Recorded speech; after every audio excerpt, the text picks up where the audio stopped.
आपणा सर्वांना नमस्कार. मी रुद्रशेखर जोशी केसरीनंदन आध्यात्मिक यूट्यूब चॅनलमध्ये आपल्या सर्वांचे स्वागत आहे. आज आपण ह्या व्हिडिओत जाणून घेऊया काही श्रेष्ठ साधू संतांनी तुलसीच्या संदर्भात रचलेले अभंग व त्याचा अर्थ.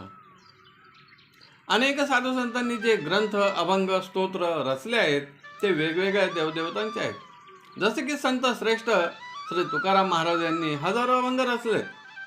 त्यात प्राधान्याने श्री विठ्ठलाचे अभंग आहेत, पण हनुमानाचे देखील आहेत. तुलसीचे देखील उल्लेख असलेले काही अभंग आहेत. तर काही अभंगातून भक्ताने भगवंताची भक्ती करून जीवनाचे कल्याण कसे करावे हे देखील सांगितलेले आहे. त्यातीलच संत श्रेष्ठ श्री तुकाराम महाराजांनी तुलसी देवी संदर्भात रचलेला एक अभंग.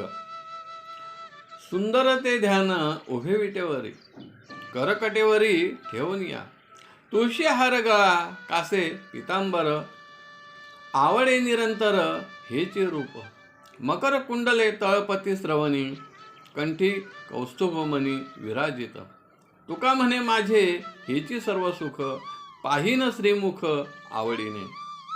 अर्थात भगवान श्री विठ्ठलाची मूर्ती विटेवर उभी आहे. गळ्यात तुळशीचा हार घातलेला आहे, कमरेस पितांबर नेसलेला आहे, कानात मकराकृती मत्स्याकृती कुंडले तळपती म्हणजे झळकत आहे, चमकत आहे, हृदयाजवळ कौस्तुभमणी शोभून दिसत आहे.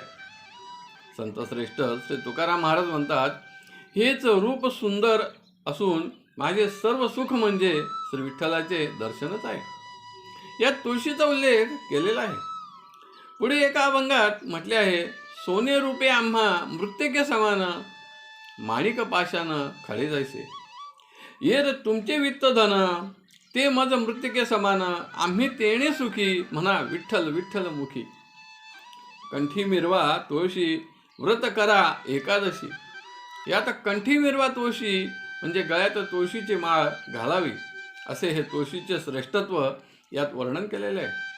मुखाने विठ्ठलाचे नामस्मरण करावे व एकादशीचे व्रत करावे असे जनसामान्यांच्या कल्याणासाठी हा अभंग सांगितलेला आहे. संत श्रेष्ठ श्री नामदेव महाराज म्हणतात, तुळस असे ज्याचे द्वारी, लक्ष्मी वसे त्याचे घरी, येऊन श्री हरी क्रीडा करे स्वानंदे, जे तुळशी घालिती उदका, ते नर पावती ब्रह्मसुख, नामा म्हणे पंढरी नायका, तुळशी जवळी उभा असे. अर्थात ज्यांचे घरी तुळशी आहे त्यांच्या घरी लक्ष्मी स्थिर रूपाने वास करते. श्रीहरी सुद्धा तेथे वास करतात. जे भक्त तुळशीला रोज पाणी घालतात त्यांना ब्रह्मसुख प्राप्त होते. ब्रह्म याचा अर्थ सर्वात मोठे सुख प्राप्त होते. स्वतः भगवंत तुळशी जवळच निवास करतात. ह्याचा अर्थ संत श्रेष्ठ श्री नामदेव महाराजांनीच रचलेला एक अभंग आहे. तुळशी विण ज्याचे घर, ते तव जाणावे अघोर, तेथ वसती यमकिंकर, आज्ञा आहे म्हणून, तुलसी वृंदावन ज्याचे घरी, त्यासी प्रसन्न श्रीहरी. तुलसी वृंदावना जे करीती प्रदक्षिणा, जन्म मरण त्यांना नाही नामा म्हणे. पहिल्या अभंगात सांगितले आहे, जेथे तुळशी वृंदावन असते तेथे लक्ष्मी देवी व श्रीहरी निवास करतात. पण दुसऱ्या अभंगात ज्याद्वारे तुळशी नाही ते घर कसे असते ते सांगितलेले आहे.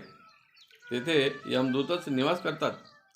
तर जो भक्त तुळशी वृंदावनास प्रदक्षिणा करतो त्यास भगवान श्रीहरी तर प्रसन्न होतातच, पण त्याचा जन्म मरणाचा फेरा देखील चुकतो, म्हणजेच त्यास वैकुंठ लोक प्राप्त होतो.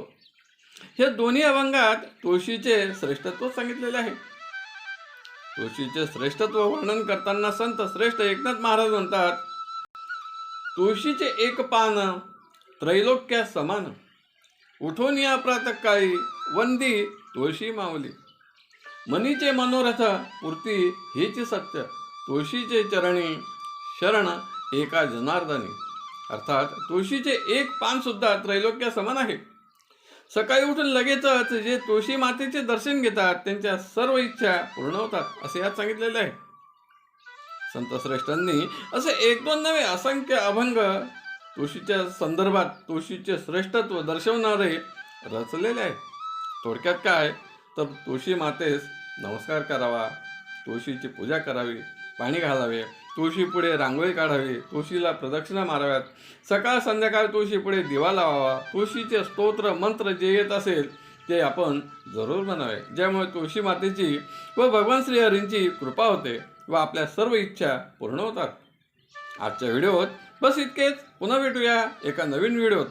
व्हिडिओ आवडला असेल तर जरूर लाईक करा, शेअर करा आणि व्हिडिओच्या खाली असलेल्या सबस्क्राईब शब्दावर जरूर क्लिक करा. धन्यवाद. नमस्कार. जय केसरी नंदन.